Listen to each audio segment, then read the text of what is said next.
The Archangel Chronicles. Copyright Raymond, all rights reserved. Chapter 17, Baku and Beyond.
Scumaxa, who was riding behind Axia, galloped up and drew up his horse to a stop sharply, springing off his horse with one swift movement.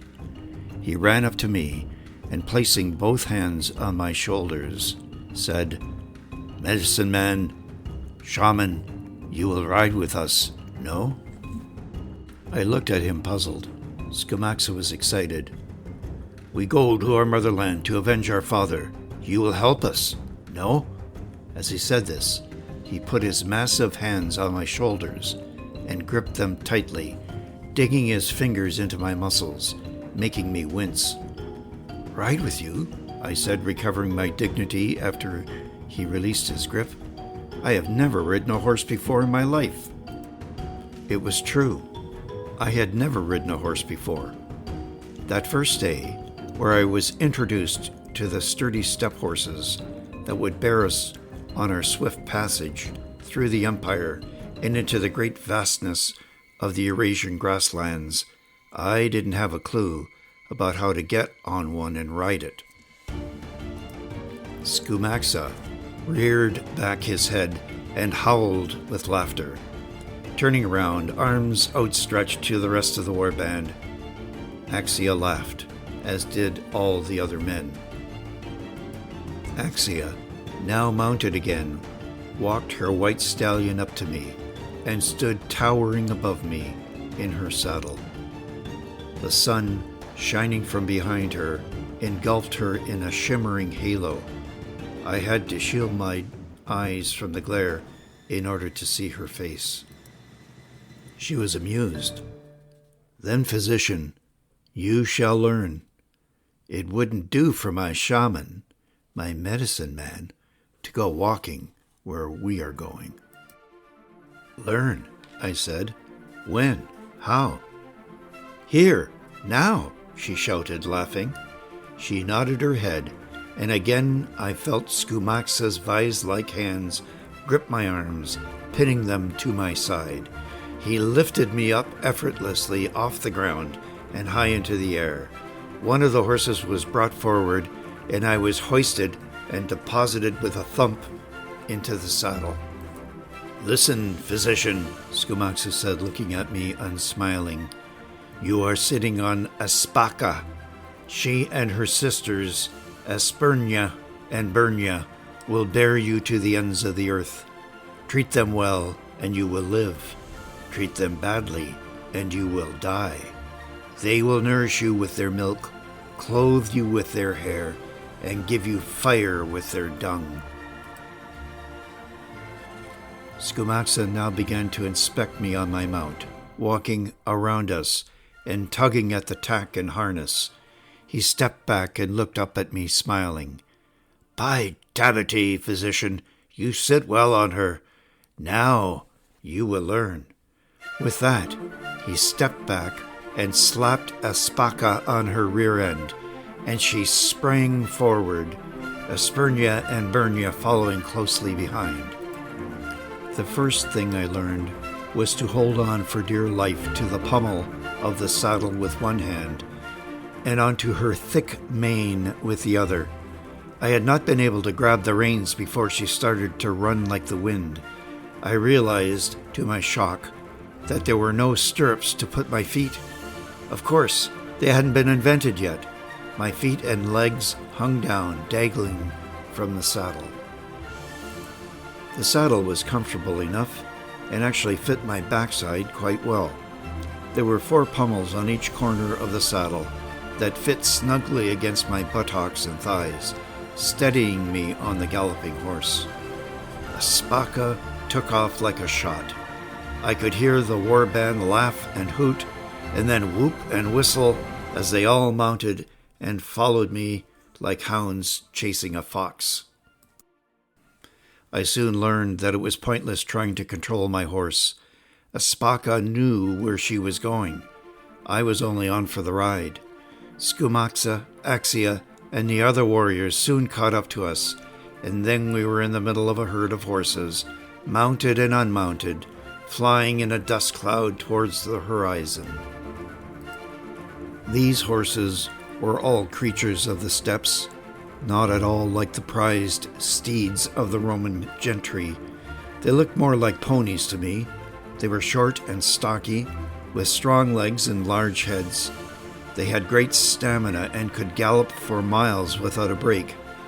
They were semi-wild, with hard hooves. These horses lived their entire lives outdoors, never in a stable.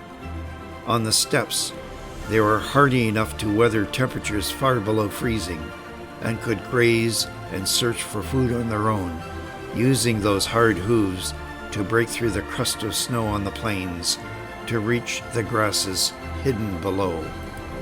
I learned that warriors preferred to ride lactating mares so that they could milk them. The milk was processed into a fermented alcohol beverage and cheeses, which nourished the band. In times of desperation, a warrior could slit a small vein on the horse's neck and drain some blood into a cup. The blood would be drunk plain or mixed with milk or water. I was told that the Massagetes, like all the Scythian and Sarmatian peoples of the plains, would capture and train the dominant stallions and mares. Then the rest of the herd would follow them, like a pack of dogs or wolves. Each warrior had 3 to 5 horses on average, and would frequently rotate their mounts, so that they were always fresh. The warriors were born into the saddle. Their education began in early childhood. Their parents placed them in the saddle before they could even walk, grasping the horses' manes. By age 6, they could ride in races, and by age 10, they had all the skills they needed to make their own tack. And so, my first day of many began in the saddle. I became part of a living, breathing, moving throng of animals and warriors, passing through and then beyond the civilized boundaries of the ancient world.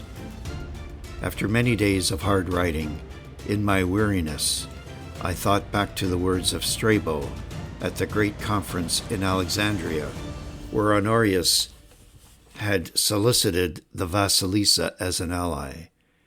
From Alexandria, you take the Roman coastal route, through Gaza, through Caesarea Maritima, Tyre, Tripolis, Laodicea, to Antioch, and then northeast through Zuima, Samosa, Nicotine, from there north through Cappadocia, and then west to Satala, and then to Trapezius on the shore of the Euxine Sea, and from there east through the mountain passes until you descend into the valley of the Cyprus River to where it enters the Hyrcanian Sea near Baku. These were only names and dots on a hand-drawn map at the time, but now they became real places as we traveled through them over 8 weeks. Our progress was measured in dust and sweat and saddle-sore rear ends. Over endless imperial roadways we galloped, our paths made smooth by the imperial passports and safe conduct orders carried by Scarus and Axia's men.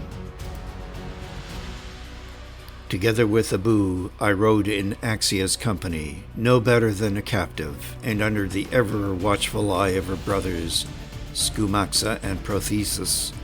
They rode close to me always, never letting me forget that I was under the domination and control of their queen. There was no chance of escape. And even if I could have, where would we go? It was a horrible, amateurish horseman that I was, but to Axia and her company riding long distances from dawn's first light and well into the night, it was as natural as walking or running. They would have made short work of any escape attempt on my part. The Massagetes warband numbered about 50 mounted warriors, all horse archers. Each man had 3 to 5 horses, and regularly changed them several times in the course of a day.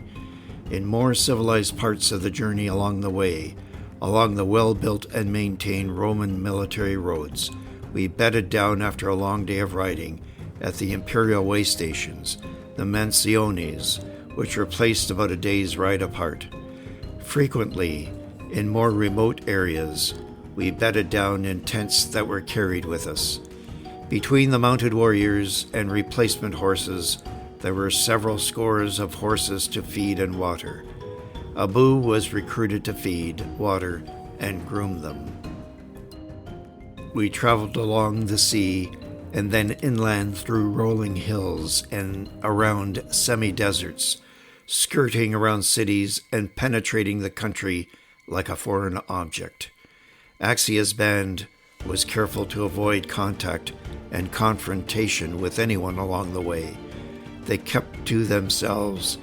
Nevertheless, I came to understand that messengers on fast horses had been sent ahead each day, making introductions and preparing the mansiones for the approaching band.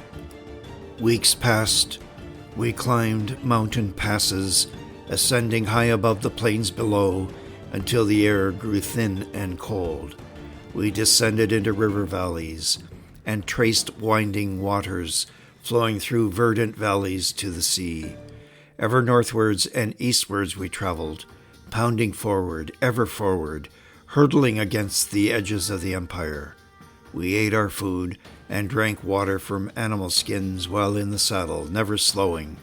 Day after day, we galloped on. After a time, my mind began to reel. Cities, towns, and villages dissolved together in the confusion of my mind and my thoughts. Weariness at the incessant movement dulled the emotions and reduced me into a dream-like state. In my dreams, I thought of Sophia and the life that had been taken away from. She was never far from my thoughts. I longed to be in her presence, to look upon her face, to speak words of love to her. I grieved. It was like death, a stab to the core of my very being. I found myself praying, pleading with the Almighty to be returned to her. I found myself speaking out loud to the archangels, Gabriel, Michael, Raphael, first earnestly and quietly, but then with cries of anguish.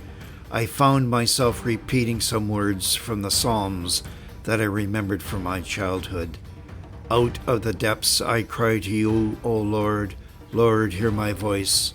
My soul is in deep anguish. How long, Lord, how long? I thought of Psalm 38. All my longings lie open before you, Lord. My sighing is not hidden from you. My heart pounds. My strength fails me. Even the light has gone from my eyes. For all of my anguish, for all of my prayers, there was no answer but silence. There was no real doubt that I had been favored by the Most High and his archangels. I had seen them. They had touched me. They had saved me. They had brought me back to life, and they set me upon the right path in this world. but now they were gone. The further we passed into the edges of the Empire, the further away from them I felt. I had been taken away from my spiritual center, my love, and I had been abandoned, even by the angels. In my waking dream, I cried out to Raphael. I longed to see him. I craved his guidance, but I was alone. Endless days later, we stood at the shore of the Caspian Sea, known in my time as the Black Sea, looking at the trading port of Thraxus. The harbor was full of trading vessels, their masts backlit by the late afternoon sun, prickling the clear blue sky, bobbing and swaying with the movement of water within the harbor. We had just pitched our tents on the beach after a long, hard ride that had started at dusk the day before and carried through a bright, moonlit night. The horses had now been hobbled, watered, and fed. The Vasilisa's warband was settling down for a well-deserved rest. Fires were lit. Skins full of that fermented mare's milk was passed around, from warrior to warrior. Scarus was peering towards the town and the harbor. I came up with Abu, intending to bathe in the warm waters of the sea lapping up the sand beach. "Tell me what you see, my friend," I said as I stood beside him. "I think someone approaches. Half a dozen warriors, horses, and about several score of armed horsemen." "Are we in danger, do you think?" I asked. "No," said a woman's voice behind me. It was Axia, flanked by her two brothers. "It is Theron, come to meet us." We watched as the approaching group in the distance grew and took shape, and the details could be discerned. The men in our warband stopped what they were doing, dropped their tools, and ceased their bantering. All stood and came to stand beside us. A group of horsemen were approaching, flanking 6 carts with covered loads, pulled by teams of 6 horses. The carts creaked and groaned with the weight of their loads. At the rear of this procession was a man sitting high on a dromedary, swaying back and forth as the animal strode towards us. Here he was, larger than life, that rotund figure, shaggy black hair and thick black beard, smiling broadly, revealing gold teeth gleaming in the sun. He was dressed in the same manner as when I first saw him, in a lavish red silk caftan with a pointy silk hat. The dromedaries stopped in front of us as the other carts proceeded to the camp behind us. The horsemen, all dressed in black, assembled in a row behind Theron. The dromedaries spat, and then, at a signal, knelt down and bowed. Theron struggled to get his bulk to slide down to the ground and stand before us, his stout legs the size of tree trunks. He swayed slightly back and forth. Snakeskin boots, thick neck and hairy chest, draped with gold chains, wrists cuffed with gold amulets, bejeweled with sparkling gems, gold-ringed fingers, and a broad smile. It was good to see him again. And just like when he first introduced himself to me, he doffed his red silk hat and in one smooth motion bowed deeply. "My Vasilisa, I have come to thee at last," he announced. "And we are pleased to greet you, our good and faithful friend, Theron Simonides," she said. Theron stood up again. "My Vasilisa, I bring you here on these wagons the golden treasure of 1,000 races, your victories." Theron shouted as he raised up his arms. He clapped his hands and began to dance and sing. It was infectious. The whole warband were on their feet, stamping them and clamping to the beat of Theron's lusty music. He danced a jig and twirled and jumped, provoking laughs from the crowd. He danced until he was unsteady on his feet with dizziness. Axia stepped forward and placed a hand on Theron's shoulder.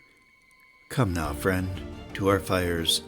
Drink our camas and tell us the story of how Theron Simonides, companion and ally to the Massagetes host, brought our treasure here."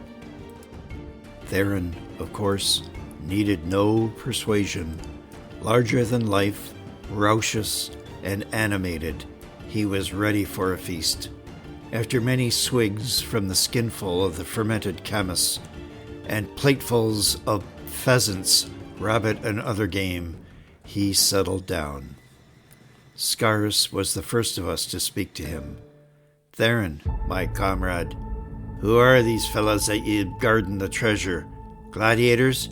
Where'd you pick 'em up?" he said. "Gladiators? Ah, my good Scarus. I see you've been, shall we say, persuaded to join this little adventure." "No thanks to you, Theron. Who did you bribe to get us here? How much did you have to pay them?" "For you, my good man, a mere talent or two, paid to the right person to grease the skids. You will be useful to us, no doubt." "Ye might have had the decency to ask first," Scarus said as he spat into the fire. "Ask? Why would I ask? You would have refused." Theron laughed. "We couldn't have that. Need you here to protect the good physician." Theron looked at me, still smiling, the gold teeth glittering in the firelight. "And here he is, my favorite healer," he said, bowing to me. "But you, my most esteemed physician, you cost me dearly, but I know you will be worth my little investment." "And it never occurred to you, Theron, that maybe I should have had some say before being conscripted into this adventure?" I said. Occurred to me? Theron flushed. "Of course it occurred to me. As night follows day, it occurred to me. It occurred to me that if we let you in on our plans, you would have thrown them over and stayed with that philosophy lady in Alexandria in comfort. We couldn't have that. There are bigger things afoot here. There's an empire to be won and a fortune to be gained." Theron leaned forward, taking a massive bite out of a drumstick of some roasted fowl. He chewed lustily and held the drumstick like a pointer for emphasis. "Now you listen to me, Master Physician. It just won't do having you moping about the loss of your old life with the Lady Sophia Fair. She's far, far away now, and getting further gone each day we travel. You have the whole wide-open sky before you, physician. Embrace it. You know the Vasilisa has an eye on you. You're here to keep her happy, I say, and you will be well rewarded." Theron stood up and walked over to me, seizing me by the shoulders, raising me to my feet.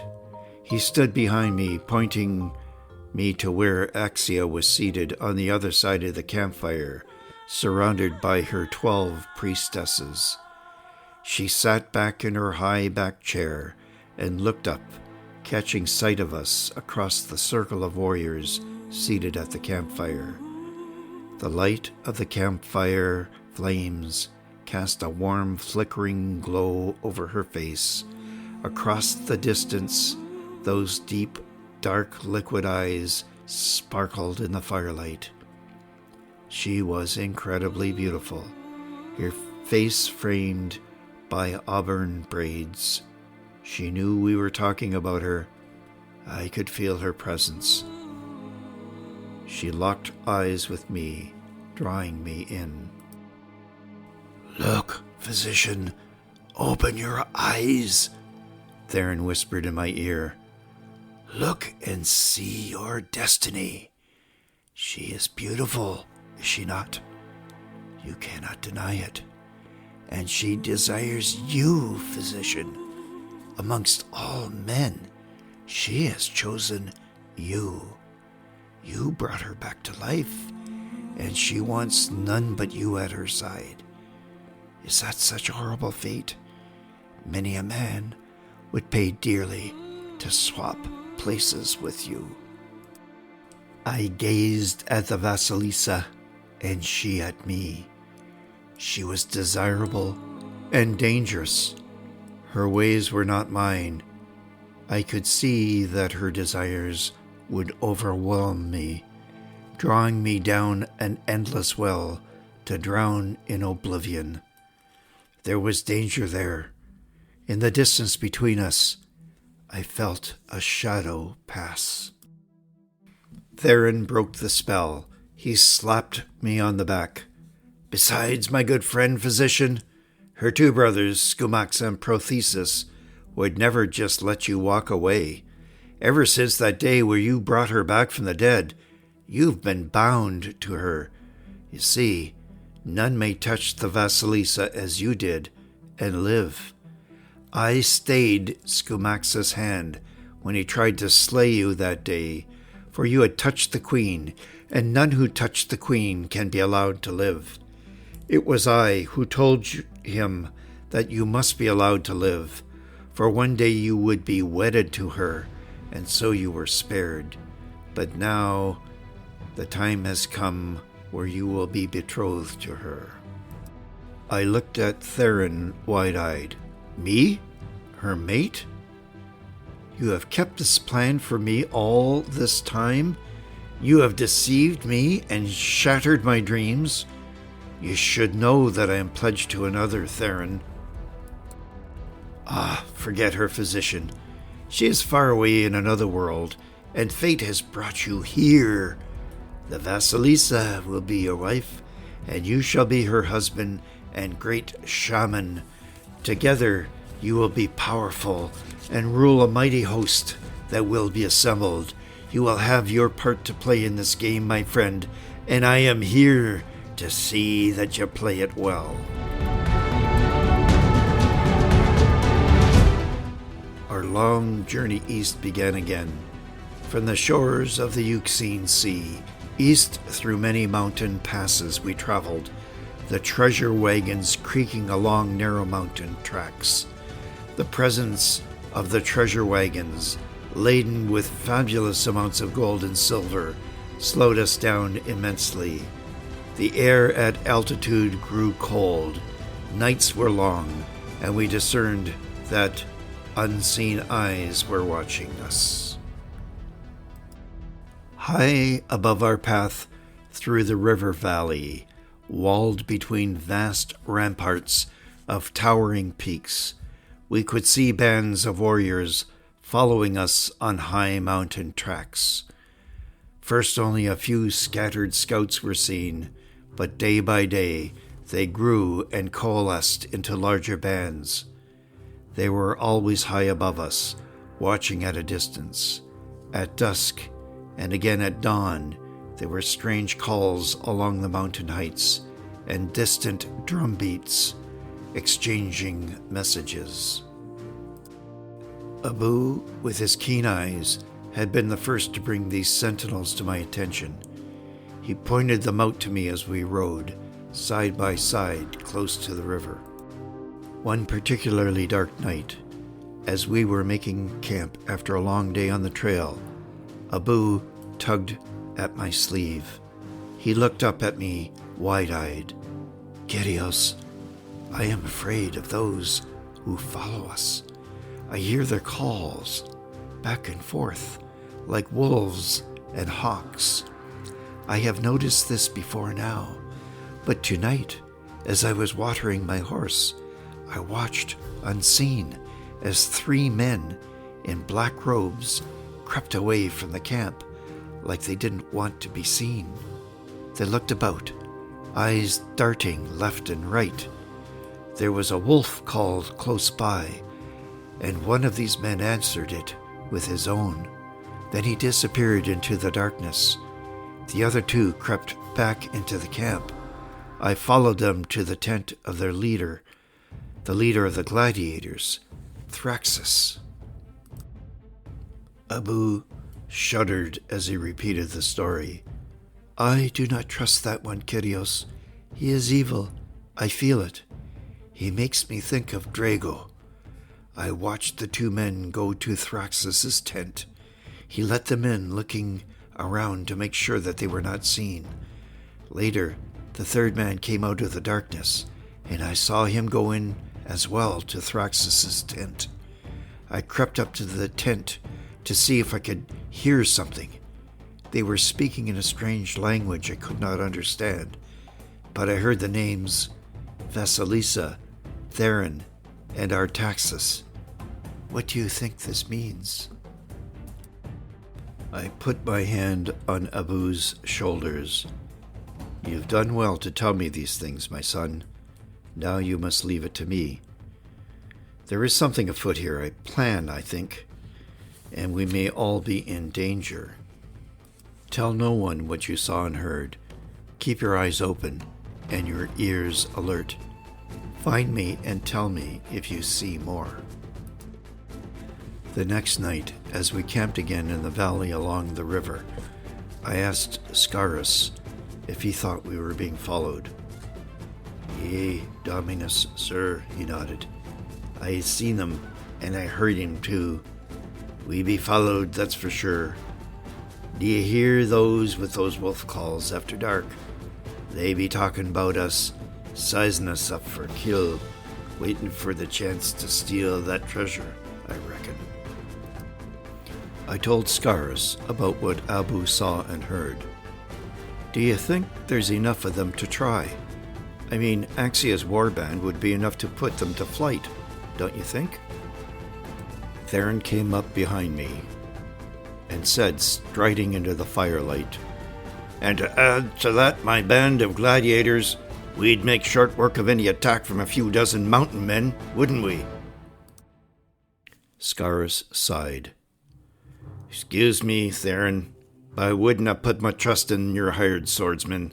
They'd sooner slit our throats while we slept than steal the treasure themselves. What? They're all veterans of the arena, Scarus, said Theron. They're used to being paid to fight, and they'll do as they're told. Veterans, spat Scarus. You dinna know what a veteran is.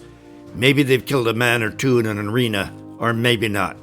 They may be skilled showmen in your own mind, me friend, but they've never stood in a battle line with arrows flying around 'em and heavy cavalry bearing down at a gallop. I'll wager they'll break and run at first sight. What makes ye think they have any loyalty to ye? There are two things that keep them in line, my friend. The first is Thraxus over there. He is their leader, and they fear him more than any enemy. He'll keep 'em in line. I looked to where Theron was pointing. A large black-robed warrior with a bald, bullet-shaped head walked amongst the other gladiators, kicking men with his feet as he walked by them and prodding them with a spear shaft. Occasionally, he used it to give one or the other of them a nasty whack as he made his rounds. How can you place any trust at all in such a man, Theron? He's nothing but a brute, I said. Ha, yes, physician, but a well-paid brute. My brute.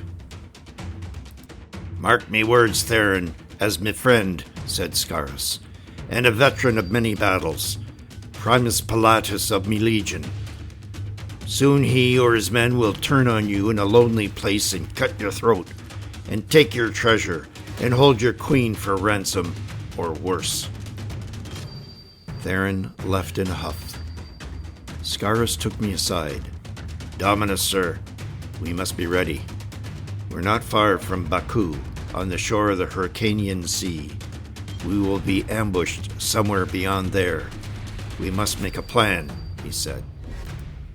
Yes, I think we may need to smoke them out. More sooner than later.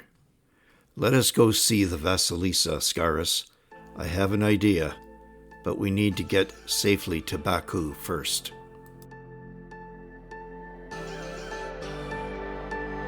You say you're fine, can see right through. You're holding your secrets for way too long. This can't keep going on. With every lie, they keep on hurting you, getting away with everything they do. This can't keep going on. No, we're gonna find them, and I'm gonna fight for you. They better start hiding. We'll be running with the lions, lions. We'll be running with the lions, lions. They can't run, they can't hide. We won't stop until they're down. We'll be running with the lions, lions.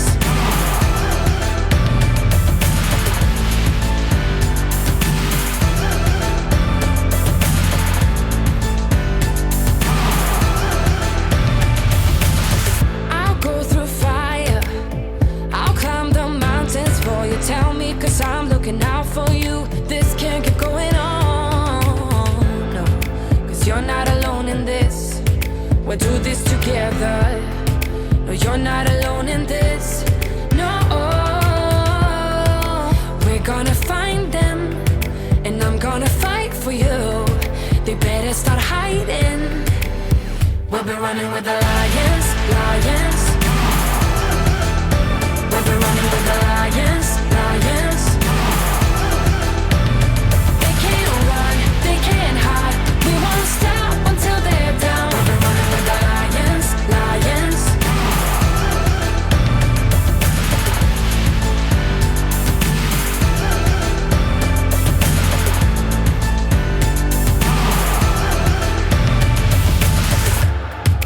We're gonna find them. La la la la la. They better start hiding. We'll be running with the lions, lions. We'll be running with the lions, lions.